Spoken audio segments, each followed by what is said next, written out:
미국에서도 워싱턴에서 전해드리는 RFA 자유아시아 방송의 생생 토크입니다. 북한도 미국도 현재 서로 상대 셈법을 바꿔야 한다고 주장하고 있습니다.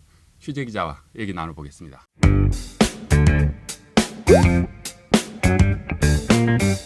북한은 여전히 미국이 셈법을 바꿔야 한다고 계속 반복해서 주장하고 있지 않습니까? 네네. 이제 지난 2월 달로 되돌아가 보면 베트남 하노이 미북 정상회담이 깨지게 된 가장 큰 이유가 이제 북한의 비핵화 정의와 그 범위가 어디까지냐.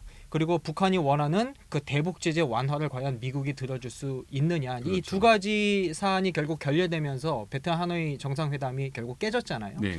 사실 그 이후로 계속 이 두 가지 안을 놓고 미북 간의 팽팽한 입장을 고세워오고 왔는데 역시 이제 북한이 핵 포기의 대가로 가장 중요하게 원하는 것은 역시 대북 제재 완화다라는 게 미국 그 워싱턴 내 한반도 전문가들이 보는 한 목소리의 어떤 주장이었습니다. 물론 이제 체제 안전을 북한이 원하기는 하지만 사실 지난 30년간 북한 체제는 어떻게 보면 계속 보장돼 왔었거든요. 왜냐하면 미국이 뭐 군사적으로 북한을 위협한 것도 아니었고요.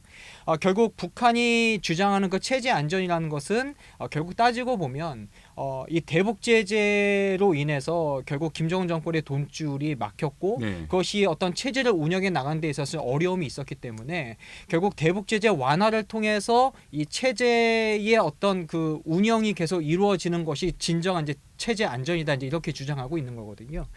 결국은 김정은 정권의 입장에서는 생존을 도모할 수 있는 대북 제재 완화가 가장 체제 안전이고 그것이 가장 원하는 새로운 셈법이다 이제 이런 주장을 좀 하고 있는 거죠. 하지만 좀 셈법을 바꿔야 한다는 흐름이 있다고 한다면 미국이 얼마나 셈법을 실제로 바꿀 수 있을까요? 말씀하신 대로 과연 그럼 미국이 여기에 대해서 선뜻 대북 제재 완화를 내어놓을 것이냐? 여기에 대해서는 역시 이제 트럼프 대통령의 결단에 달려 있다 이제 이렇게 일단 볼 수가 있겠습니다. 네. 근데 한 가지 이제 북한이 좀 솔깃할 만한 내용 중에 하나가 뭐가 있을까요? 그러니까 지난주에 그 트럼프 대통령이 이란 제재 완화를 놓고 이런 이야기했잖아요. 좀 한번 지켜보자, 한번 생각해보자 이제 이런 식으로 이야기를 했거든요. 그러니까 한반도 전문가들도 그 발언에 대해서 좀 굉장히 좀 솔깃하고 북한이 아마 여기에 주목할 것이다 이런 이야기를 하는데 왜냐하면 그 동안에 이란 제재 완화를 놓고 뭐 폼페이오 국무장관이라든가 다른 참모들이 전혀 안 된다 반대 입장을 계속 밝혀왔거든요. 그런데 트럼프 대통령이 여기에 대해서 처음으로 한번 생각해보자라는 약간의 완화를 좀 시사했다라는 점에서 북한의 입장에서는 트럼프 대통령의 어떤 그 대북 제재에 관한 그 정책이 좀 완화될 수 있겠구나. 이것이 우리 북한에도 좀 적용될 수 있겠구나. 이렇게 생각할 여지를 좀 남겨뒀다라는 거죠. 그러니까 이 부분에 대해서 북한이 아마 좀 희망을 가질 수 있을 것 같고 아마 트럼프 행정부의 앞으로의 차기 이제 대북 정책이 좀 존 볼턴 국가안보 보좌관이 경질된 이런 상황에서 아마 이제 완화의 어떤 입장으로서 좀 기대감을 가질 수도 있지 않겠느냐 이렇게도 좀 보고 있는 것 같습니다. 네, 지난번에까지만 해도 영변 핵시설 폐기라는 말이 나왔는데 북한의 셈법은 그 이상까지도 미국은 좀 요구하고 있는 모양인데 북한도 셈법을 바꿀까요? 사실 처음에 지난 베트남 하노이 정상회담으로 또 되돌아가 보면 북한이 내놓은 것은 영변 핵시설이었잖아요. 그런데 만약에 이제 대북 제재 완화를 만약에 미국이 제시하면 북한도 사실 영변 핵시설 그 이상을 내놓아야 된다라는 게 지금 워싱턴의 기류거든요. 왜냐하면 영변 핵시설을 폐기한다 해도 아직 북한 내에서 신고되지 않은 또 다른 그 핵시설에서 충분히 핵무기를 생산하고 확대할 수 있고요. 또 어떤 기술적인 측면에서 볼 때 영변 핵시설 자체가 그렇게 큰 의미가 있는 것은 아니거든요. 그러니까 첫 번째 비핵화 단계로서 영변 핵시설만이 아니라 그 이외의 시설에서 생산되는 여러 가지 핵물질이라든가 또 그 밖의 시설을 좀 폐기하는 것까지 받아내야 진정한 비핵화의 첫 단계다라고 보는 게 지금 워싱턴 내의 대체적인 기류입니다. 그런데 만약에 북한이 이것을 받을 것은 여기에 대해서 사실 알 수가 없는 거잖아요. 그쵸.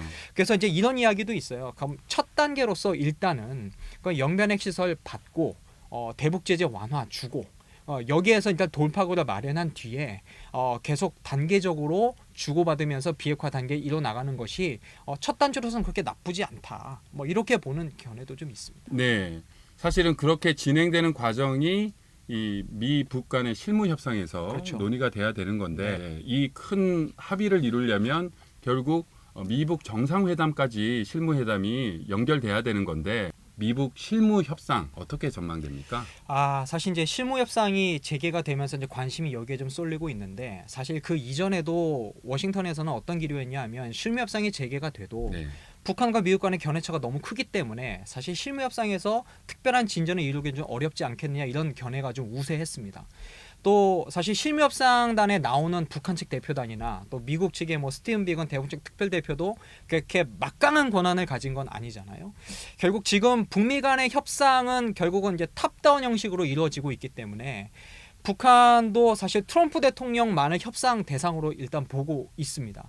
결국은 두 정상이 합의해야만 더 진전이 있을 것 같은데 지금 이 실무 협상이 지금 재개된 어떤 배경을 좀 보면 사실 그 판문점 회동 때 실무 협상 재개에 대해서 약속을 했잖아요. 지금 김정은 위원장으로서는 좀 트럼프 대통령이 굉장히 좀 중요하고 또 좋은 관계를 유지해야 되기 때문에 자기가 한 실무 협상 재개에 대한 약속을 일단 지키려는 어떤 의도가 좀 큰 것 같고요. 그런 부분에 대해서 일단 실무 협상은 하자. 하지만 그 실무 협상에 대해서 얼마나 서로 양보할지에 대해서는 아직 서로 확신이 좀 없는 것 같거든요. 결국은 이번 실무 협상에서는 다음 정상회담에 대한 일정과 어떤 그 여러 가지 내용들이 일단 크게 논의될 것 같고 결국 3차 북미 정상회담, 미북 정상회담이 열리면 그때 뭔가 큰 그 합의, 딜이 이루어지지 않겠냐. 일단 여기에 좀 더 우리가 좀 집중해야 될 것 같습니다. 네, 알겠습니다. 자, 생생 토크 오늘은 2019년 이제 100일밖에 남지 않은 상황에서 미북 실무 협상이 어떻게 미북 정상회담까지 연결될까? 이 실무 협상의 전망을 노정민 기자와 살펴봤습니다. 노 기자 수고 많으셨습니다. 네, 고맙습니다. 네.